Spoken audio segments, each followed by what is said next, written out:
வணக்கம் friends, doctor Muthukumar, AL Arokya spine and bone care centre, Coimbatore. எலும்பு, இடுப்பெலும்பு, மூட்டெலும்பு, கழுத்தெலும்பு, ஜாயின்ஸ் இந்த மாதிரி இருக்கிற எல்லா கண்டிஷன்ஸையும் பற்றி நிறைய வீடியோஸ் நாங்கள் போட்டிருக்கோம் எங்கள் சேனலில். யூடியூப்ல எல்லாத்தையும் போய் பார்த்தீங்கன்னா உங்களுக்கு ஒரு ஐடியா தெரியும் எந்தெந்த மாதிரியான டிசீஸ்க்கு எல்லாமே நாங்கள் ட்ரீட்மெண்ட் கொடுத்துட்டு இருக்கோம் அப்படின்னு சொல்லிட்டு. ஸோ அதில் பார்த்தீங்க அப்படின்னா ஏவாஸ்குலர் நெக்ரோசிஸ் அப்படின்னு சொல்லிட்டு ஒரு கண்டிஷன் இருக்கு. இந்த ஏவாஸ்குலர் நெக்ரோசிஸ்ங்கிற கண்டிஷன் வந்து ஒரு பேர்லயே இருக்கு, ஏவாஸ்குலர் நெக்ரோசிஸ். அதாவது ரத்த ஓட்டம் இல்லாம நெக்ரோசிஸ், அதாவது டேமேஜ் ஆகிறது தான் வந்து ஏவாஸ்குலர் நெக்ரோசிஸ்னு சொல்லுவாங்க. இது எங்க அதிகமா ஏற்படும் அப்படின்னு பாத்தீங்கன்னா நம்ம இடுப்புல இருக்கிற பந்து கிண்ண மூட்டு, அதாவது பால் அண்ட் சாக்கெட் ஜாயிண்ட் அப்படின்னு சொல்லக்கூடிய நம்முடைய இடுப்பு எலும்பும் தொடை எலும்புல இருந்து மேல இருக்கிற பகுதி வந்து ஒரு பந்து மாதிரி இருக்கும். நம்ம இடுப்பு எலும்பு வந்து ஒரு குழி மாதிரி, ஒரு கிண்ணம் மாதிரி இருக்கும். சோ இந்த பந்து வந்து அந்த கிண்ணத்துக்குள்ள போய் நல்லா ஃபிட் ஆகி அது வந்து என்ன ஆகும் அப்படின்னு பாத்தீங்கன்னா லிகமெண்ட்ஸால கவர் பண்ணிட்டு அதுக்குள்ளே ஸ்டேபிளா வெளியில வராத மாதிரி அமைக்கப்பட்டிருக்கும். சோ இதைத்தான் வந்து பந்து கிண்ண மூட்டு அப்படின்னு சொல்லுவாங்க. இதுல நம்முடைய தொடை எலும்புலையும் நம்ம இடுப்பு எலும்பும் ஒன்னா ஜாயிண்ட் ஆகிற இடத்துல பந்து கிண்ண மூட்டில இருக்கிற அந்த பந்து மாதிரி இருக்கிற பாகத்துக்கு வந்து ரத்த ஓட்டம் போகும். அது மட்டும் இல்லாம எலும்புடைய எல்லா பாகங்களுக்குமே வந்து நம்ம உடம்புல இருந்து ரத்த ஓட்டம் போகும். சோ நிறைய காரணங்கள்னால இந்த பந்து கிண்ண மூட்டுல இருக்கிற அந்த எலும்புக்கு வந்து ரத்த ஓட்டம் போகல அப்படிங்கிற பட்சத்துல என்ன ஆகும்னா அந்த எலும்பு வந்து ஸ்லோவா கொஞ்சம் கொஞ்சமா டேமேஜ் ஆக ஆரம்பிக்கும். ஏன்னா எல்லா உறுப்புகளுக்குமே வந்து ரத்த ஓட்டம் தான் ரொம்ப முக்கியம். சோ இந்த ரத்த ஓட்டம் வந்து எதனால தடைபடுது அப்படின்னு பாத்தீங்க அப்படின்னா ஏதாவது டிராமா, அதாவது விழுந்து அடிபட்டு ஏதாவது நசுங்கி போறது, இல்ல அந்த எலும்பே வந்து உடைஞ்சு போய் அந்த எலும்புக்கு போகக்கூடிய ரத்த ஓட்டம் வந்து தடைபடுறது, இல்ல நான் ரொம்ப வருஷமா ஏதாவது ஸ்டீராய்ட்ஸ் எடுத்துட்டு இருக்கேன், வேற ஏதாவது பிரச்சனைக்காக மெடிசின்ஸ் எல்லாம் சாப்பிட்டுட்டு இருக்கேன், அந்த மெடிசினோட சைடு எஃபெக்ட்ஸ்னால வர்றது, இல்ல நான் வந்து டைட்டா வந்து ட்ரெஸ் போட்டு ரொம்ப வந்து கம்ப்ரெசிவா இருக்கேன், ரொம்ப மூவ்மெண்ட்ஸே இல்லாம ஜாயின்ஸ் எல்லாம் அப்படியே வச்சிட்டு இருக்கேன் அப்படிங்கிற பட்சத்துல இது ஏற்படும். அதுக்கப்புறம் பாத்தீங்க அப்படின்னா நிறைய வந்து கொழுப்பு இருக்கிற உணவுப் பொருட்கள் சாப்பிடறதுனால கொழுப்பு வந்து ரத்தத்துல கலந்து ரத்தம் வந்து திக்காயிட்டு அந்த பகுதிக்கு வந்து ரத்தம் வந்து போகாம இருக்கிறது. சோ இதுவும் ஒரு காரணம். அதுக்கப்புறம் பாத்தீங்க அப்படின்னா நிறைய வந்து நிக்கோட்டின், அதாவது சிகரெட் ஸ்மோக்கிங், அதாவது புகைப்பிடிக்கிறதுனால வந்து இது கண்டிப்பா வரும். என்னுடைய பேஷண்ட்ஸ்ல ஒரு 10 பேஷண்ட்ஸ் நான் பாக்குறேன் அப்படின்னா ஒரு 5 பேர் ஏவியன் கேசஸ் வந்து என்ன கண்டிஷன்ல இருக்காங்கன்னா செயின் ஸ்மோக்கரா இருக்காங்க. அவங்க வந்து கண்டினியூஸா ஸ்மோக் பண்ணிட்டே இருக்காங்க. சோ பிளட்ல வந்து நிக்கோட்டின் அளவு ஜாஸ்தி ஆகி பிளட் வந்து திக்காகி அந்த எலும்புக்கு போகக்கூடிய நுண் ரத்த குழாயில வந்து அடைப்பு ஏற்படுது. அதுக்கப்புறம் பாத்தீங்கன்னா தண்ணி அடிக்கிறவங்க, நிறைய வந்து ஆல்கஹால் சாப்பிடுறவங்களுமே இந்த கேடர்ல வராங்க. ஒரு 10 பேர் பாக்குறோம்னா 5 பேர் வந்து ஸ்மோக்கிங் இருக்கிறாங்கன்னா ஒரு 3 பேர் வந்து ரெகுலரா வந்து ஆல்கஹால் எடுத்துக்கிறவங்களா இருக்கிறாங்க. அதுக்கப்புறம் இதையும் தாண்டி HIV இருக்கிறவங்க, பாங்க்ரியாடைட்டிஸ் இருக்கிறவங்க, இல்ல சிஸ்டமிக் லூபஸ் எரித்ரோமெட்டஸ் சொல்லக்கூடிய SLE ஆட்டோ இம்யூன் டிசார்டர் இருக்கிறவங்க, பிளட் கேன்சர், அதாவது லுக்கீமியான்னு சொல்றாங்கல்ல, பிளட் கேன்சர் இருக்கிறவங்க, பிளஸ் சிக்கிள் செல் அனிமியா அப்படின்னு சொல்லக்கூடிய ரத்த அணுக்களுடைய அளவு வந்து அதோட ஷேப் வந்து மாறும்போது ப்ராப்பரான ரத்த ஓட்டம் சில பகுதிகளுக்கு கிடைக்காம போகுதும். சோ அந்த மாதிரி கண்டிஷன்லயுமே வந்து இந்த ஏவாஸ்குலர் நெக்ரோசிஸ் வந்து வந்துரும். பிளஸ் என்ன ஆகும் அப்படின்னா இந்த ஏவாஸ்குலர் நெக்ரோசிஸ் உடனே வராதுங்க, ஸ்லோவா கொஞ்சம் கொஞ்சமா தான் வர ஆரம்பிக்கும். சோ இது வந்து இமிடியேட்டா வந்துருச்சு அப்படின்னு சொல்ல முடியாது. சோ அவங்களுக்கு தெரியாம அவங்க உடம்புல வந்து டேமேஜ் பண்ணிட்டே இருக்கும். அதோட ஸ்டேஜஸ் வெளியில வரும்போது அவங்களுக்கு வந்து சிம்டம்ஸ் தெரிய ஆரம்பிக்கும். பிளஸ் இது வந்து வயது பாகுபாடு அப்படின்னு பாத்தீங்க அப்படின்னா மோஸ்ட்லி வந்து இந்த 40 வயசுல இருந்து 50 வயசுல இருக்கிறாங்கல்ல அவங்களுக்கு தான் வந்து இதோட சிம்டம்ஸ் வந்து நிறைய இருக்கும். இப்ப இருக்கிற ஜெனரேஷன்ல நிறைய பேர் என்னன்னா ஒரு 30-35 வயசுல செயின் ஸ்மோக்கரா இருக்காங்க, நிறைய வந்து ஜங்க் ஃபுட் எல்லாம் சாப்பிடுறாங்க, இல்ல அவங்க லைஃப் ஸ்டைல் வந்து ரொம்ப வந்து செடன்டரி லைஃப் ஸ்டைலா இருக்கு, ரொம்ப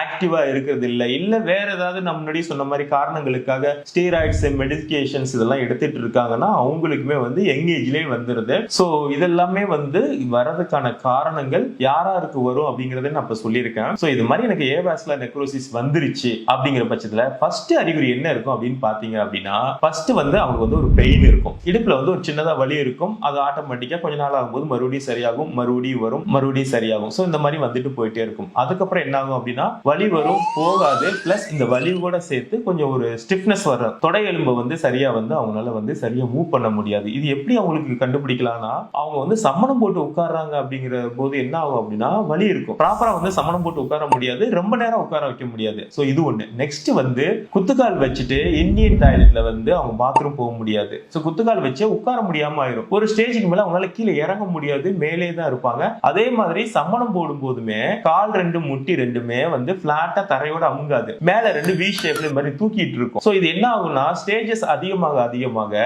கம்ப்ளீட்டா மேல அப்படியே தூக்கிட்டே போகும், கீழே அமுங்கவே அமுங்காது, குத்துக்கால் அவங்களால வச்சு உட்காரவே முடியாது. ஸோ இது ஒண்ணு. அடுத்தது என்ன ஆகும்னு பாத்தீங்கன்னா உங்களுடைய வாக்கிங் ஸ்டைல் மாற ஆரம்பிக்கும். ஒரு கால்ல வந்து அதோட மூவ்மெண்ட்ஸ் கம்மியாகிறதுனால என்னன்னா அந்த காலை கொஞ்சம் இழுத்த மாதிரி நடக்க ஆரம்பிப்பாங்க. ஸோ இன்னொரு கால் வந்து நார்மலா நடக்க ஆரம்பிப்பாங்க. இது ஒரு கால் மட்டும் கிடையாதுங்க, ரெண்டு காலுமே வர்றதுக்கான வாய்ப்பு நிறையவே இருக்கு. அதுக்கப்புறம் பாத்தீங்கன்னா அவர் வாக்கிங் ஸ்டைல் இழுத்து நடப்பாங்கன்னு சொன்னல. ஸோ அதுக்கப்புறம் என்னன்னா அந்த காலை வந்து ஒரு சைடு வந்து சின்னதான மாதிரி உங்களுக்கு ஃபீல் ஆயிடும். ஆக்சுவலா என்னன்னா அட்வான்ஸ் ஸ்டேஜ் ஆஃப் ஏவாஸ்குலர் நெக்ரோசிஸ்ல காலோட எலும்போட சைஸே வந்து கொஞ்சம் சின்னதாயிரும். ஏன்னா பேலன்ஸ் ஆகிட்டு அந்த பால் வந்து கரைஞ்சு போக ஆரம்பிச்சிடும். கரைஞ்சி துவல்த்துக்குள்ள உரைய ஆரம்பிச்சு அதோட லென்த்துமே கொஞ்சம் வேரியேஷன் ஆகுதுன்னா எந்த சைடு அஃபெக்ட் ஆயிருக்கோ அந்த சைடு வந்து லைட்டா ஒரு கழிச்சு நடக்க ஆரம்பிப்பாங்க, கொஞ்சம் தாங்கி நடக்க ஆரம்பிப்பாங்க. சோ இது எல்லாமே வந்து சிம்டம்ஸ். இதை வந்து எப்படி கண்டுபிடிக்கலாம் அப்படின்னா சிம்பிளா வந்து ஒரு எக்ஸ்ரே எடுக்கலாம்னு வச்சுங்களேன். ஒரு பிரைமரி ஸ்டேஜ்ல இருக்கிறாங்க அப்படின்னா எக்ஸ்ரேல வந்து பெரிய மாற்றமா தெரியாது. இதே கொஞ்சம் தேர்ட் ஸ்டேஜ் ஃபோர்த் ஸ்டேஜ்லாம் போயிட்டாங்க அப்படின்னா எக்ஸ்ரே வந்து ஹிப் ஜாயிண்ட் எடுக்கிறாங்க அப்படின்னா நம்ம தொடை எலும்போட மேல் பகுதியில் இருக்கிற அந்த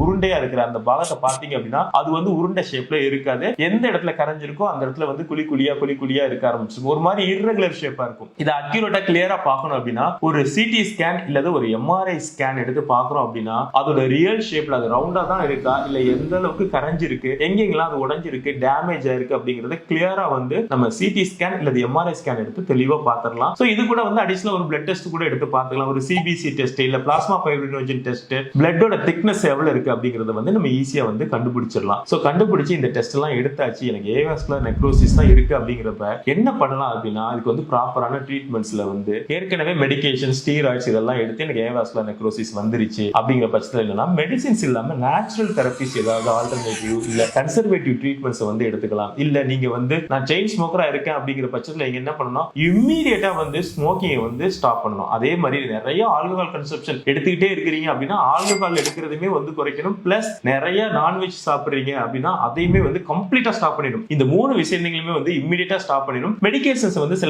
காரணங்களால நம்ம வந்து உடனே ஸ்டாப் பண்ண முடியாது. ப்ராப்பரான பிசிஷியனோட அட்வைஸ் எடுத்துட்டு அதை வந்து கொஞ்சம் கொஞ்சமா படிப்படியா குறைச்சு எடுத்துட்டு வருது ரொம்பவே நல்லது. முடிஞ்சிச்சு அப்படின்னா ஹெர்பல் நேச்சுரல் மெடிசின்ஸ் ஏதாவது அதுக்கு ஆல்டர்னேட்டா கிடைக்குது அப்படின்னா அதை தாராளமா நீங்க மாத்திக்கலாம். உணவு பழக்க வழக்கத்தையுமே வந்து கம்ப்ளீட்டா நான் வெஜிடேரியன்ல இருந்து வெஜிடேரியனா மாறிக்கிறது ரொம்பவே நல்லது. நிறைய பழங்கள் காய்கறிகள் எடுக்கும்போது என்னன்னா ரத்தம் சுத்திகரிக்கும், ரத்தத்துல இருக்கிற கொழுப்பு எல்லாமே போயிடும். சோ ஆட்டோமேட்டிக்கா ரத்தம் வந்து தூய்மையாகி நல்ல தண்ணி மாதிரி வந்துடும். சோ ரத்தம் வந்து அந்த சின்ன நுண் குழாய் வழியா எல்லா இடத்துக்குமே ஈஸியா வந்து சப்ளை ஆகும். சோ இது வந்து இதெல்லாம் ஒரு சைடு இருந்தாலும் இது கூட வந்து நீங்க எக்ஸசைஸ் செய்யணும். ப்ராப்பரா எக்ஸசைஸ் பண்ணி அந்த பகுதியை வந்து பலப்படுத்தி எடுத்துட்டு வரணும். எக்ஸசைஸ் செய்யாத பட்சத்துல என்ன ஆகும், இன்னும் டேமேஜ் அதிகமாயிட்டே இருக்கும். சோ எலும்பு வந்து கரைஞ்சிட்டே இருக்கும். கரைஞ்சு என்ன ஆக ஆரம்பிச்சிடும் அப்படின்னா உள்ள இருக்கக்கூடிய அந்த கிண்ணம் அந்த பந்தோட மூவ்மெண்ட்ஸ் வந்து கம்மியாக ஆரம்பிச்சிடும். கம்மியாகி ஸ்ட்ரக் ஆகி ஒரு சமயத்தை என்ன ஆகும்னா அட்வான்ஸ் ஸ்டேஜ்ல அது வந்து ஃபியூஸ் ஆகிறது கூட வாய்ப்பு நிறைய இருக்கு. சோ ப்ராப்பரான எக்ஸசைஸ் பண்ணிட்டே இருக்கிறீங்க, டயட் ஃபாலோ பண்றீங்க, மெடிசின்ஸ் எல்லாம் கொஞ்சம் கொஞ்சமா வித்ட்ரால் பண்றீங்க, ஸ்மோக்கிங்கை வந்து ஸ்டாப் பண்றீங்க, வெஜிடேரியனா மாறுறீங்க,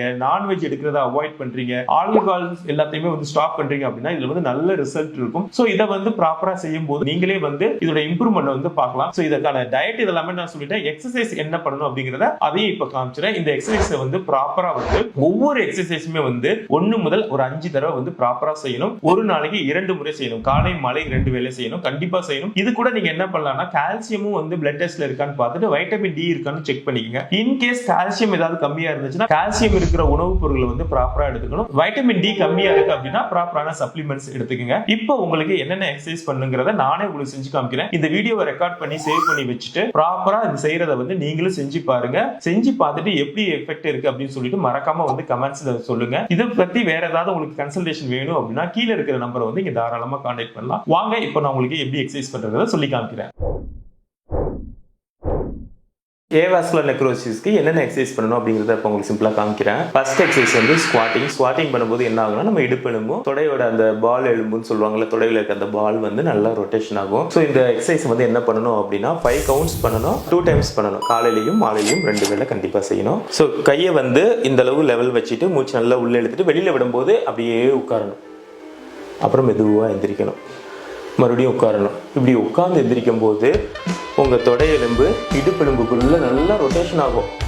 அந்த பால்னு சொல்லுவாங்கல்ல அது வந்து அந்த கிண்ணத்துக்குள்ளே நல்லா ரொட்டேஷன் ஆகும். ஸோ ஃபர்தராக எந்த டேமேஜும் வராமல் உங்களை ப்ரொடெக்ட் பண்ணும். ஸோ 5 கவுண்ட்ஸ் பண்ணணும். 2 டைம்ஸ் மார்னிங் அண்ட் ஈவினிங் இதை பண்ணணும்.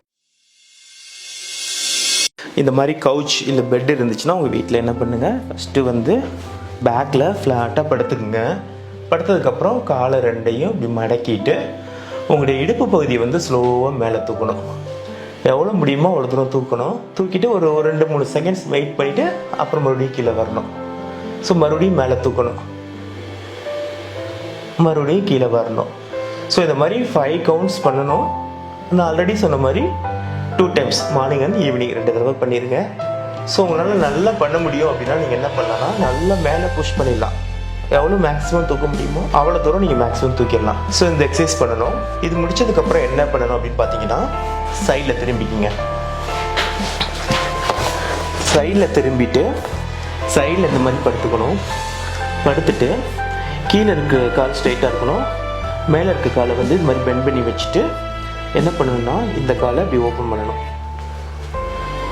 1 2 3 4 5. ஸோ இதே வந்து அந்த சைடும் பண்ணணும். அதுக்கடுத்து என்ன அப்படின்னு பார்த்தீங்கன்னா, இதே பொசிஷனில் இப்படி படுத்துட்டு காலை வெளில ஸ்ட்ரெயிட்டாக முதல்ல வந்து முட்டியை மடக்கி ஓப்பன் பண்ணோம். இப்போ முட்டி மடக்காமல் காலை ஸ்ட்ரெயிட்டாக வச்சுட்டு மேலே தூக்கணும். 1 2 3